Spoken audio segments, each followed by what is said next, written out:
Hospital Spoilers reveal that General Hospital is quietly tightening the rope around one name the town thought it could mourn and move on from, because the deeper the March teases push, the clearer it becomes that Delilah was never meant to be a closed chapter.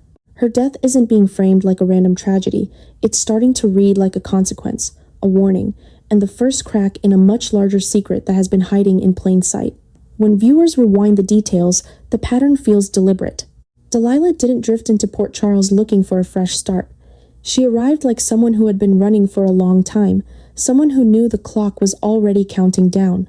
She told people she was from somewhere else and staying at a nearby hotel, which sounds harmless until you realize that hotel detail is the classic move of someone who cannot risk leaving a trace, cannot risk being associated with anyone, cannot risk allowing the wrong eyes to connect her to the wrong address. And if Delilah was truly terrified, then she wasn't searching for comfort. She was searching for a specific person, someone who would understand what she couldn't say out loud, someone who might have survived the same kind of danger and learned how to live with it. That's where Jacinda Bracken suddenly stops being Michael's girlfriend with a mysterious past and becomes the most explosive puzzle piece GH has introduced in a long time. Her backstory is still mostly blank, and in soaps, a blank backstory is never an accident. It's an invitation.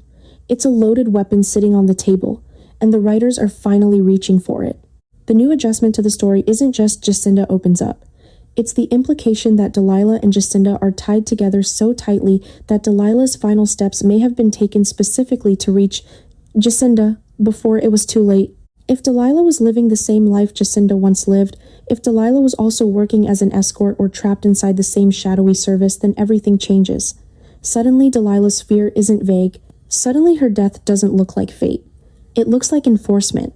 The kind of enforcement that happens when someone tries to leave a system that was never meant to let anyone go. In that world, the rules aren't written down, but everyone knows them. You don't talk. You don't name names. You don't admit what you've seen.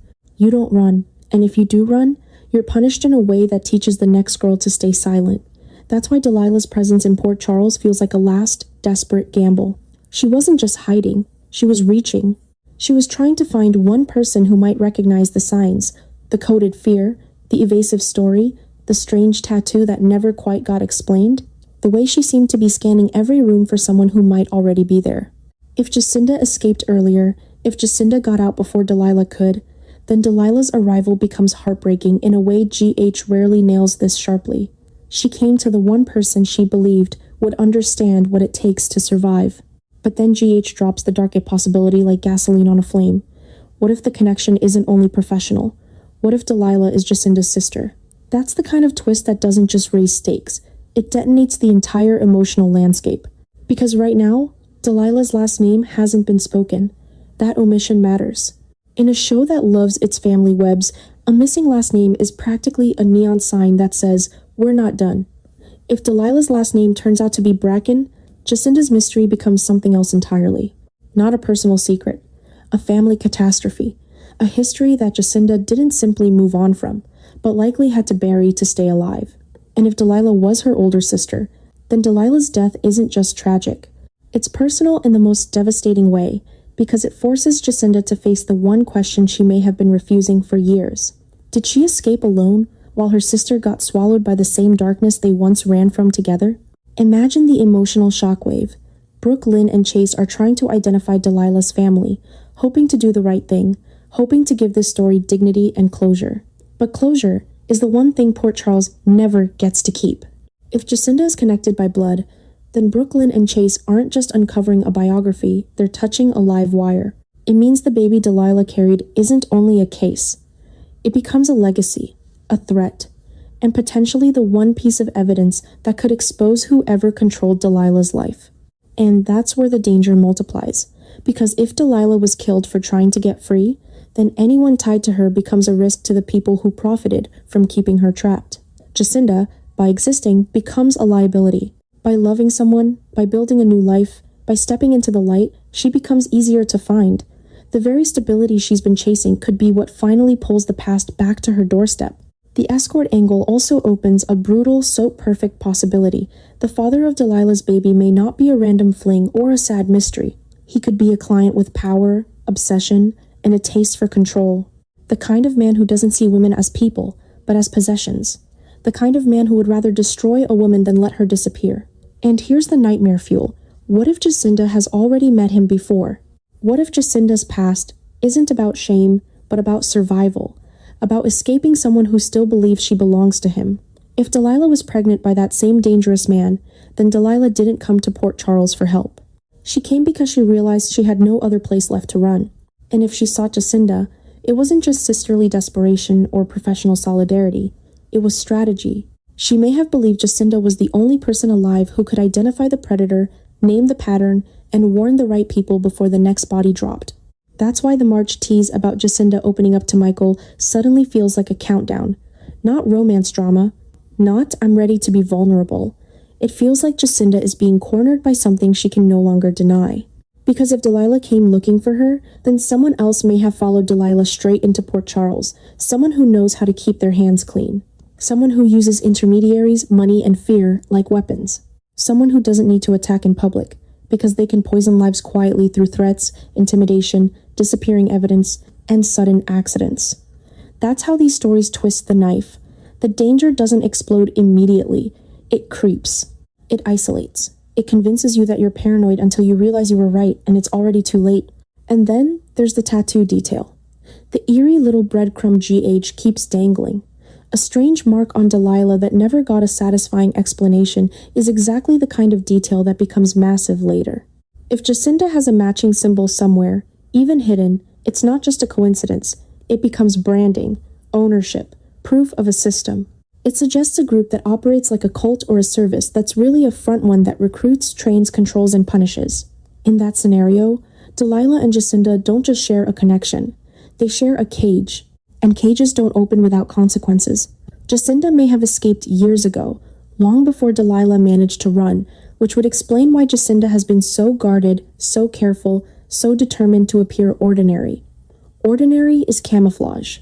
Ordinary is safety. Ordinary is how you survive when your past is still hunting you. So yes, this is a story adjustment, but it's the kind that flips the entire board.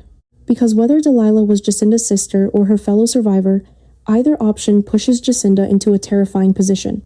Speak and risk everything, or stay silent and let Delilah die for nothing. The moment she tells Michael the truth, she isn't just letting him into her heart. She's handing him a target. She's pulling him into the line of fire. And that's why the coming reveal feels explosive. It's not only about Delilah's past. It's about Jacinda's present, and whether Port Charles is about to realize that the most dangerous villain isn't the one shouting in the town square. It's the one who has been quietly following the girls who tried to run, leaving bodies behind them like punctuation marks, and now has Delilah's final message pointing straight toward Jacinda. Jacinda and Delilah may have been pulled into something that looked like a service on the surface, an escort network, a private arrangement, a discreet pipeline for men with money, but underneath it all, it operated like a cult, with rules, punishments, and a hidden hierarchy that rewarded silence and destroyed anyone who tried to leave. In that world, Delilah's tattoo stops being a random detail and starts feeling like a brand, a symbol that says you belong to something you can't publicly name. And if Jacinda carries a similar mark somewhere on her body, it would explain why she has built her life in Port Charles with such careful distance, such controlled normalcy, as if she has been rehearsing safe for years. Jacinda could have escaped long before Delilah ever found a crack in the cage, which means she's been living with the guilt of survival and the fear of being found again, convincing herself that if she stays quiet and keeps moving forward, the past will eventually lose her scent.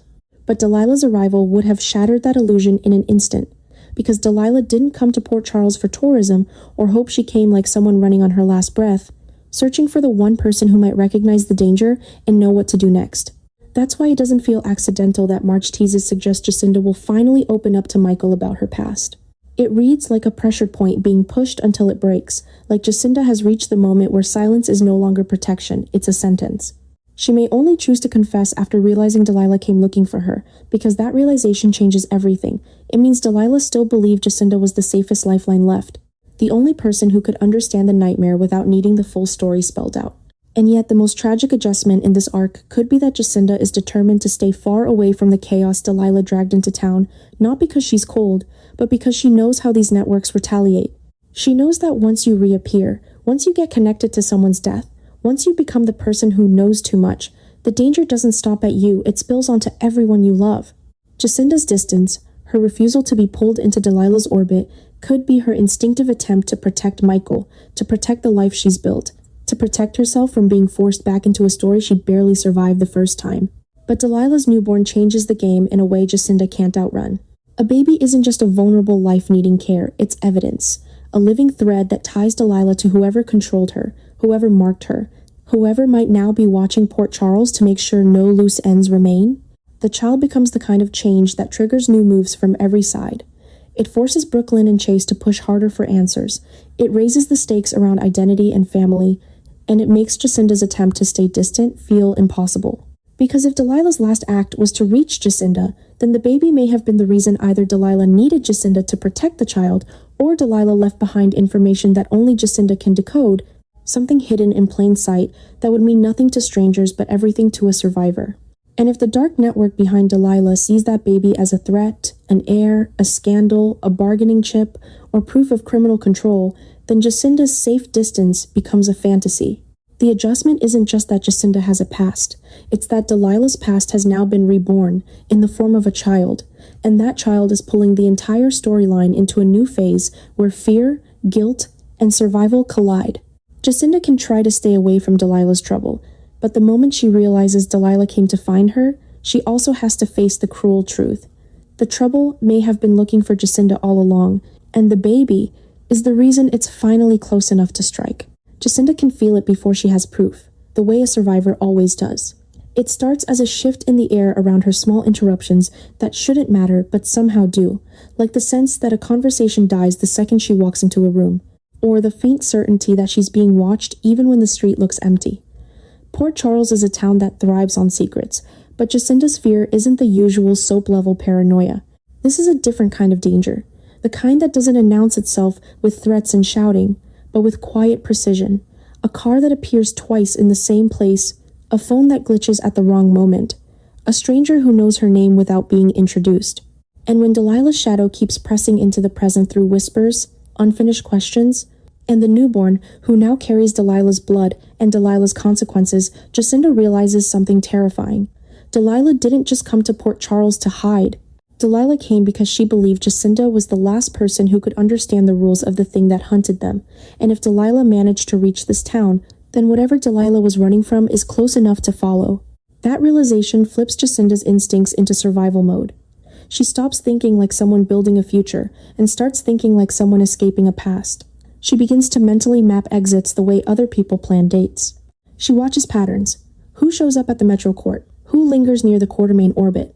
Who suddenly takes interest in a story that should be private? She feels the old training in her bones: stay light, stay quiet, don't leave routines behind, don't let anyone know your next move. Because if Jacinda was ever trapped inside something that operated like a cult or a service that was really a front, then she knows how they reclaim property. They don't fight you in public. They isolate you.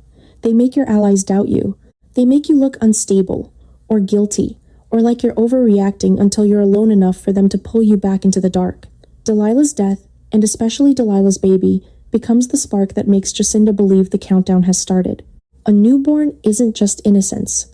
A newborn is leverage. A newborn is proof. A newborn is a loose end that powerful people don't tolerate.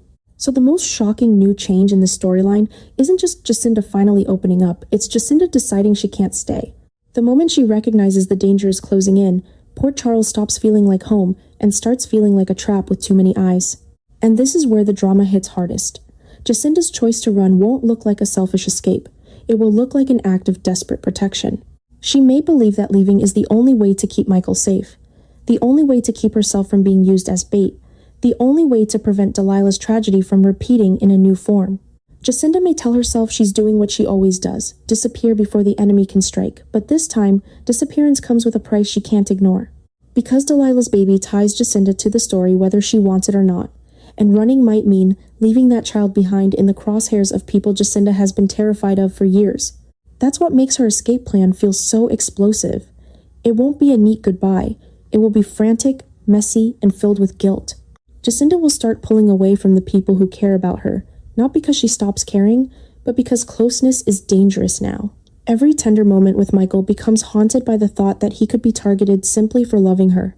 Every time she sees the baby mentioned, every time she hears Delilah's name, Jacinda feels the past tightening around her throat. She may pack in silence, delete messages, change numbers, avoid familiar places, and prepare to leave with the cold efficiency of someone who has done this before. And yet, the irony is brutal. The act of running might be the very thing that confirms she knows something.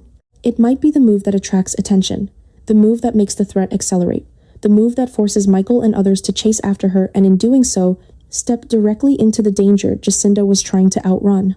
If GH is truly steering into this adjustment, then Jacinda fleeing Port Charles becomes more than a plot device. It becomes the turning point that proves Delilah's story was never just about Delilah. It was a warning flare. It was the beginning of a hunt.